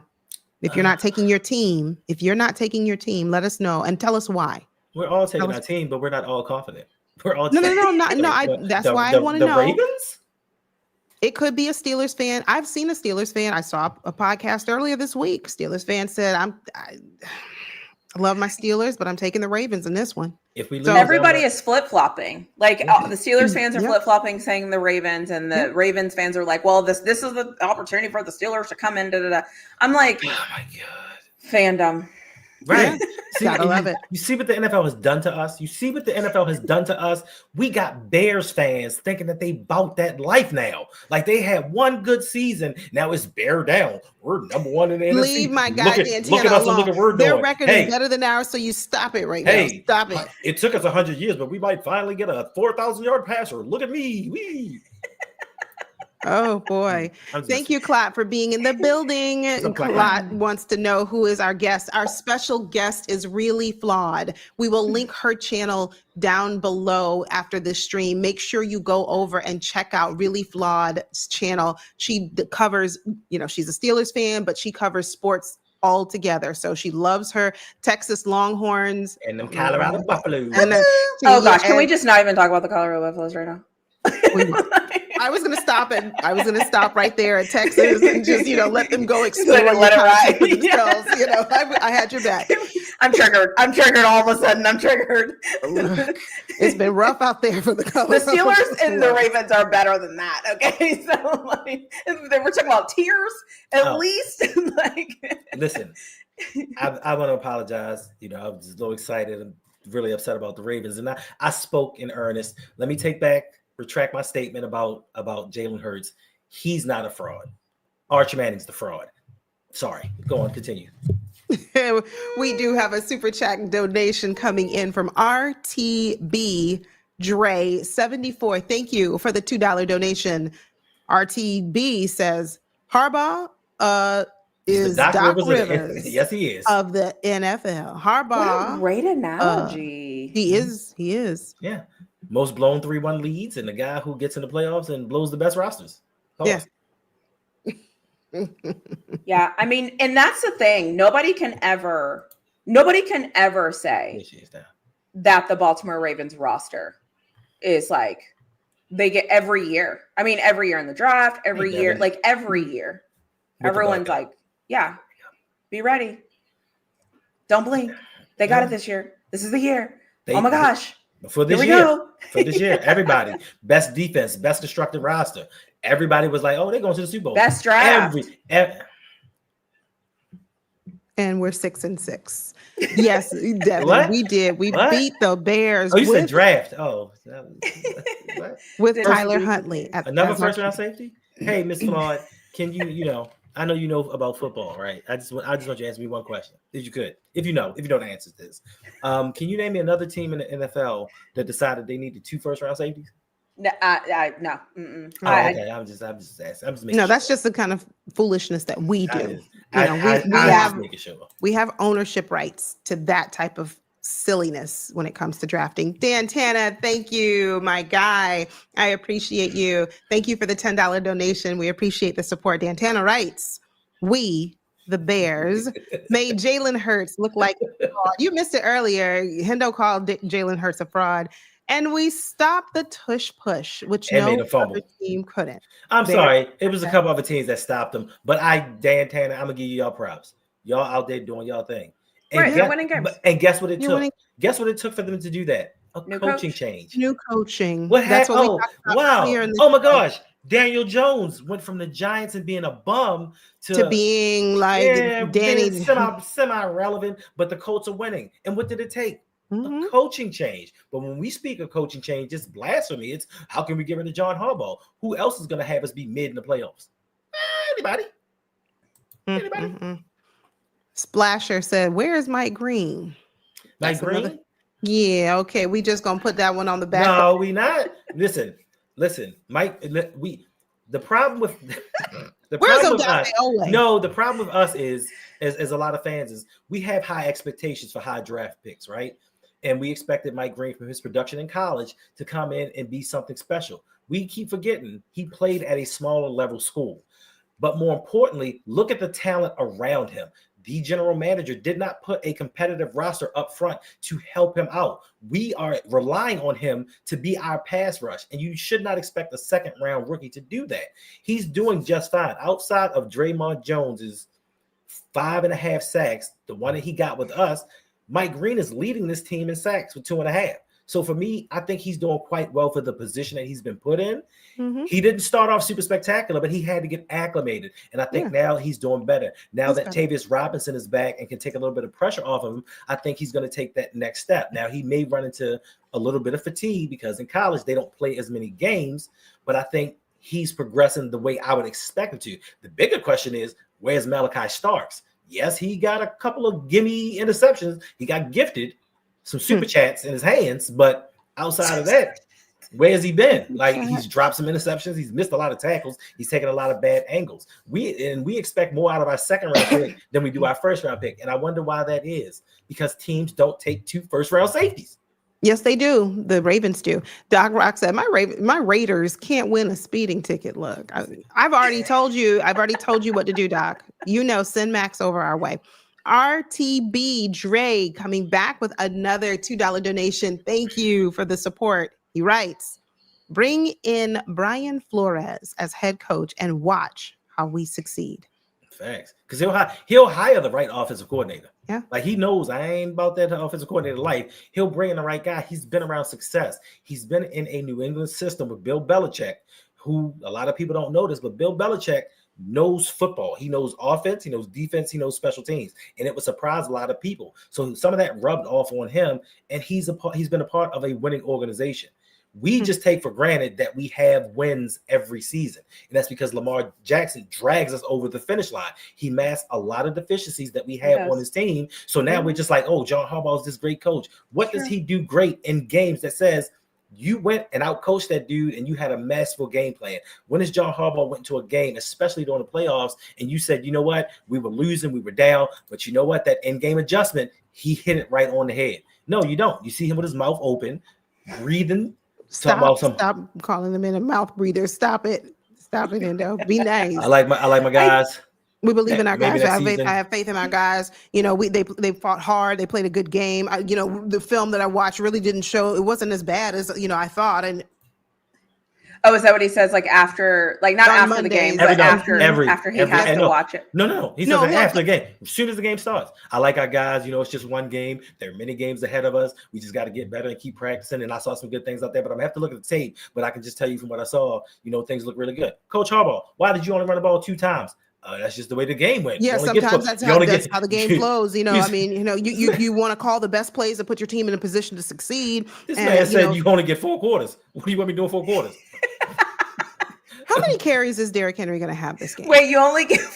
All right, you only get 4 quarters. You only get 4 quarters. What do you expect us to do? You only get 4 quarters. Right. and he'll legitimately look at the camera and be like, and say it with a straight face. Why you ask me dumb questions? Yeah, like, why are you asking a dumb question? They asked him the other day about the Cincinnati game, and they were like, in the second quarter, you had 2 3 and outs, and that kind of led to Cincinnati getting points. Why didn't you run the ball? Because you were having success with it. He was like, what do you mean? We had 2 3 and out. How could we run the ball if we went 3 and out? Like, just you know what? Stop it with him. How could you run the ball with 3 and outs? That doesn't make dumb sense. You had 6 plays to run the ball, John. It doesn't make dumb sense. You know what? I have Horace Taurus. That is an excellent question. And we're going to ask it to this, to really Flawed as well, because she even though she's a Steelers fan, she believes in Lamar. Why doesn't Lamar audible and change the plays at the line of scrimmage? Hendo may or may not remember. That has been my thing with him when we had our conversation this summer, where I was like, it's time for Lamar to take over this offense by way of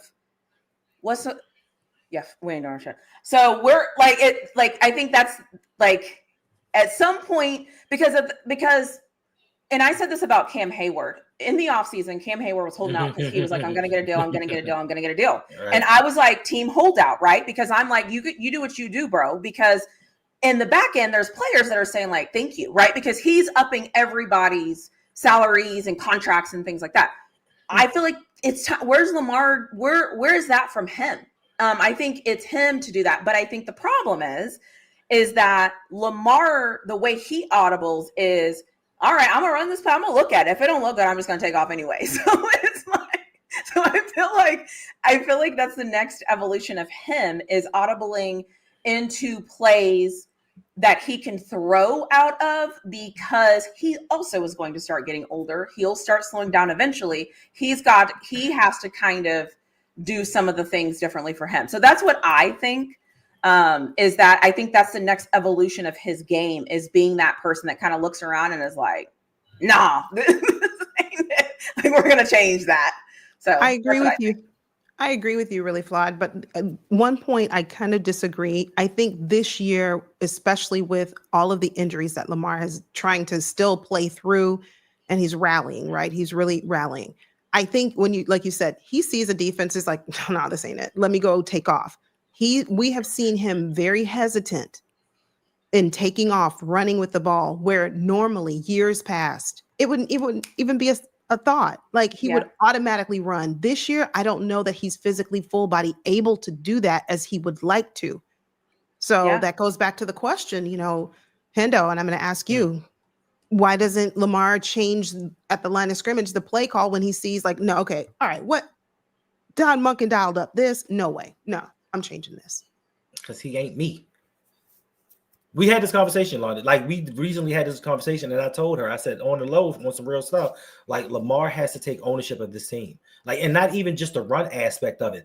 Lamar needs to be like some of the great quarterbacks of the past. Because Peyton Manning, he's had some amazing offensive coordinators, but there were times that he and Jeff Saturday got in that huddle and was like, we ain't running that. We're doing something else. And I just think that is the last step in Lamar's evolution, where he just takes full command. I just think he's so much of a team guy, and he's so respectful, and he's so nice that he's just like, oh, this is the game plan that we have. This is the game plan that we're going to follow. Lamar studies. He reads defenses. He knows plays. So he can sit there and say, you know what, Todd Monken, I know you keep calling these wide receiver screens and these reverses for Zay Flowers. We're not doing that. And and audible to something that's actually going to work. I think that is the last step for him. But I think he's just such a nice guy. He's not going to do it. And if we're going to win a Super Bowl, he needs to take full autonomy of this offense and say, you know what, forget Todd Monken, forget John Harbaugh's Ravens offense, and just be the quarterback that you are, especially like you said, with him getting older. Those running skills are going to diminish. Now, they may diminish slowly, but they're going to diminish. Father Time is undefeated. So I just think he needs to be more vocal. He needs to take more of a command of this offense if we're going to win a Super Bowl. Stop being Mr. Nice Guy. When this contract, when they sit you down for renegotiation about redoing your contract, tell them, I want John Harbaugh gone. I want an offensive line. I want a real number one wide receiver. Like, be vocal about the things that you need, and stop sitting back being a team guy. I think he's just such a team guy that he's not going to do it. But we need him to be that a-hole if we're going to take that next step. Let me ask you this. Keys to the game. Really Flawed. If the Steelers are to win this game, what are the keys to victory for the Steelers? Turnovers and points. Because I think what I know about Harbaugh is once you go up on the Ravens, he abandons the run. And facts. And because the Steelers haven't shown to be able to score points, that is going to put a wrinkle in his kind of psyche, probably. And turnovers speak for themselves, right? Like that. I mean, it's pretty obvious. But I think if the Steelers are able to score points, I think that's going to really change some things that the Ravens want to do. Because history tells me that once the team goes up, Harbaugh will make excuses for not running the ball also. He says it all the time. So frustrating. So for me, I think points is what is going to make it, is what is going to be an X factor here.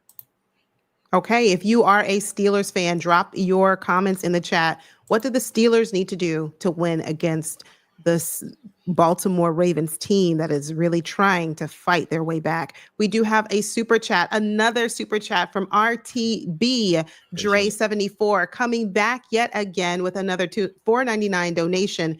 Thank you for your support. He writes, it's coaching malpractice. Like, it's unbearable to watch this team, me and my homeboy, be shaking our heads at the two worst guards in the NFL. And you know what? Those two worst guards are our starters, period, with the exception of this last game, Rosengarten. Oh, no, he started. They started. They just put Emory, they just rotated him. They just rotated. He only played 27%. He played 16 snaps. Okay, there you go. Yeah. But yeah, so thank you again for the donation. But absolutely, it's tough to watch the Ravens because as fans and people who really love and support Lamar, we want better for him and we want better for this team when we could be better, but we just kind of keep doing the same foolish things over and over. Hendo, keys to victory. If you are a Ravens fan, drop your keys to victory in the chat right now. What are the keys to victory, Hendo, for the Ravens to beat the Steelers? Irritable bowel syndrome. Coach Harbaugh gets it, and we have somebody else coach today. Thank you all so much for tuning in tonight. You all have a wonderful evening. We will see you all back very soon. Until then, you take care, you stay safe, and Wait a minute. Wait, what did you just say? What? Huh? What did you Exactly. Everybody's looking at you like, what, Hendo? That's why I ended the scream. I said the coach has irritable bowel syndrome, and he has to stand in the bathroom. Somebody else coaches the game. Then we'll win. Hands down. Bam. I almost... Yeah, it's Hendo can be hazardous to your health. You got to make sure you stay away from sharp objects. Don't drink water at times when he's speaking because you're on your own. But really though, realistically, we have to run the ball. That's keys to victory. Keys to victory for the Ravens to win. Run the ball. What? I'm just going to move on. I'm just saying he don't come out the bathroom. He can't coach. Lady Ram, he is horrible, isn't he? He's terrible. I tell him this all the time. Why are y'all laughing? Like if no, nobody's laughing. They don't. Those are. I'm not laughing at you. I'm laughing with you. I'm not even laughing. I'm dead serious. You are deep down inside. I can feel it. I'm not saying somebody at the hotel or something put something in his food,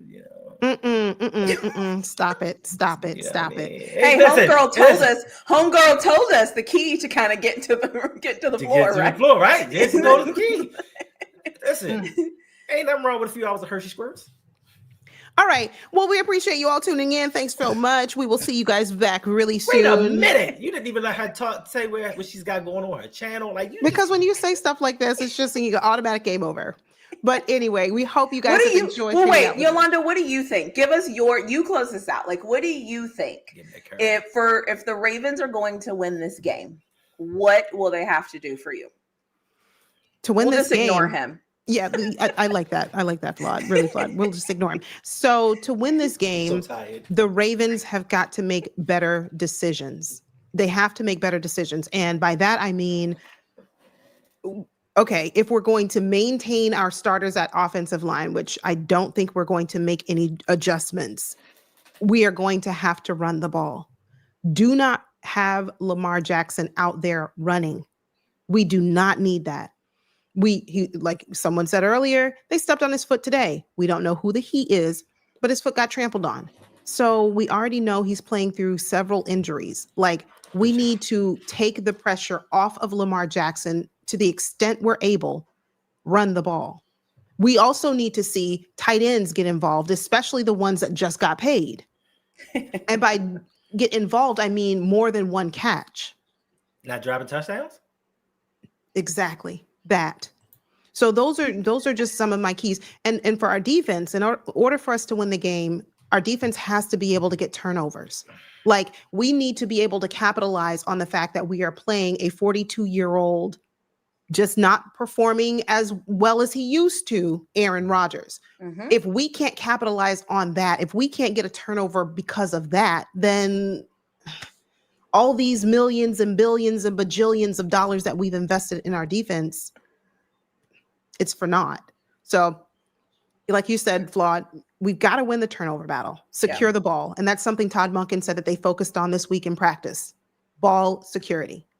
We've got to protect the ball. We've got to protect Lamar. Yeah.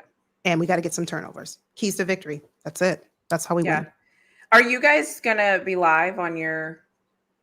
Okay. Yes. I mean, listen, if it's too much of a joke, I might just join for just a couple of minutes just to be like, this is as bad as we all knew it was. We would love that. That would be so great. Somebody mentioned it in the chat and I didn't want to, say it because I was like, I don't know if she'd be down for that. So, but yes, we'd love that. So I mean, a little bit. I get really, go ahead. I'm sorry. If you do join, there will be another Steelers fan there. So it'll be 2-on-2. Yeah, it'll be two Steelers fans. Well, I was just gonna say I can't promise because I've obviously y'all both know this, but I've been in you all's chat while a game has been happening before. I am not a good engaging game on I'm that's not where I shine. So, you're like, yeah. So I would be like, what'd you say? Wait, who did what? So, oh, I do that all the time, and I'm like, Hendo, what just happened? Wait, okay, I gotta watch the replay. Stop, wait. I do that all the time. If you listen long enough, we'll spend hours not even talking about the game. Yeah, but but like I said, like if it's heading into like halftime or something, and it's kind of like one of those things, like be on lookout. I might be like, send me the link. We got to talk about it. So, absolutely. Or maybe I could come at just like halftime. Yeah, come at the last couple of minutes during the second half, maybe like the last minute and a half or 2 minutes of the second send me quarter. the link whenever you all get it up and going, and I'll just pop in and just be like, and then make sure when we're doing a kneel down in victory formation, you stop in and be like, hey guys, good game. We knew what was going to happen. Only if it goes both ways. Whoever gets the kneel, I'll be here for whoever gets the nail down. Okay. So we will too. Like, I mean, so if I remember, because I do make a video right after, I do an instant reaction, but but we'll figure it out. Send me the link, and I'll either be on. I'll definitely try to come on like at halftime for sure, because I'll probably be in my best. Like I'll remember. Anything other than that, sometimes I get sidetracked because there's other games going on, and I get into those games because my team can't score points. So I'm like, what's going on around the league? I get, really excited, especially when the Bills are losing. We have another super chat donation coming through this time again, a $2 donation from RTB Dre. Thank you for the support. He writes, 17 double-digit leads blown. It's coaching all day. That's right. It is coaching malpractice. Hendo has already called for John Harbaugh to go before Congress and explain. Yes. So that's where the Doc Rivers analogy comes in. Doc Rivers. So is that the lifetime of him being the coach, or? So that is the most since these stats were tracked. That is the most blown double-digit leads since 2000, I believe, since 2000, and he's only been a coach since 2008. So he gave the league He gave the league an 8-year head start, and then said, "I can beat that. Watch me." So yes, Doc Rivers most blown 3-1 leads in the NBA. John Harbaugh, most double-digit leads blown in the NFL. I did not know that. So that's the correlation between the two. Hey, Davon. And yes, Josiah, you were the one. I couldn't remember who. So yes, Josiah said, I knew that would be a good idea. Yeah, have Really Flawed come by if she has some time. I'll make sure at halftime for sure. Send me the link. So, because when you send the link, I put it on my calendar, so it will alert me. But yeah, I'll definitely do halftime for sure. Even if it's like 5 minutes, I'll definitely pop up and be like, what the hell is 0-0? What are we thinking, folks? Man. You know what? I'd be thinking at that point, Hendo, in the stream. That's what I'd be thinking. Like, I'm going to enjoy the rest of my afternoon and not watch this. But Really Flawed, it has been an absolute pleasure. Thank you so much for being here. Absolutely. Please let everyone know where they can find you and what you have going on here on YouTube. Yeah, so I'm Really Flawed everywhere. So I am on Twitter, I am on Instagram, X, whatever it is, and I'm on YouTube. And I'm very active. So like I'm very active in comment sections, in my own comment section, on Twitter. If you DM me, like if you're appropriate, I interact with everybody that like reaches out to me. And yeah, I talk about football. I love football. I am also heavily into college football. I know a lot of people that watch the NFL aren't really heavily into college football. I am all about college football too. So I do talk about college football, and I just love football. I love talking and like figuring out what we're going on. So yeah, that's my channel. And yeah, I will probably be back for the next time we play. So we might just save this and just hit play, because it might be the same same story. Yeah, and I think, what is it, January 4th, I think is the date. So it might be very similar. No, but seriously, I appreciate both of you. And this is my first time able to talk to you, Yolanda. So I am so excited that you're here. And I'm so excited that we are like doing this, and that we've found the time to like connect and talk about our teams, even when they're both, doing whatever this is. Period. That's all I got. We're doing. Yes, it was great to meet you virtually and have you come share the screen with us, joining the Hendonda show. It's been a pleasure. You all make sure you go over. I'm sorry. Pardon me for speaking while you were interrupting. How many times have you interrupted me with my own words? Make sure you go over and subscribe to Really Flawed. You will enjoy her content. please do that. Show her some love and some support. Please. We appreciate it. She has some dope content. Yes, Eye of Horus. She is a Longhorns fan. And She's if a you Texas. if you like the Hey Yo show, and Donda show. It's the Hey Yo show, and we are fans of Colorado over here. Ain't that right, Yeah. Flawed? Yeah. Listen. I mean, we did get a new OC. And we got it. Listen, we got an OC that has called college plays. All right. Round of applause. All right. We're moving. Okay. We got an OC that has called college plays before. I love to see it. Amen. Okay. We only signed like 10 high school guys out of high school and early signing day. But that's okay. We have an OC that is called college football. We're headed in the right direction. Listen, by 2030, you're going to get an offensive line. Anyway. This is it. Eye of Horus, Taurus, that's right. SEC all day. Go Gators. And on that note, on that lovely note, because my Gators are coming back with a vengeance. We're done now. Did y'all hire y'all's coach yet? Nah, we're working on it. Okay. Oh, yeah, such a desirable place. Yeah, no coach. Whatevs. Thank you all so much for hanging out with us. We do appreciate it. We will see you back very soon. Turn on your post notifications, subscribe, join the family, do all the things. Go over and show Really Flawed some love, and we will see you back very soon. Take care, family. It might be tomorrow. It might be. Luckily, I was off tonight, and I think I'm off tomorrow night as well. So if my voice comes back enough, we can go live again. You talk today, please. If she I can was relatively quiet. I know you didn't, sir. I know. You should say thank you. And you're welcome, Hendo. For what? Oh, now he don't know for what. That's cool. Exactly. That's cool. We'll see y'all soon. Bye. Bye, guys.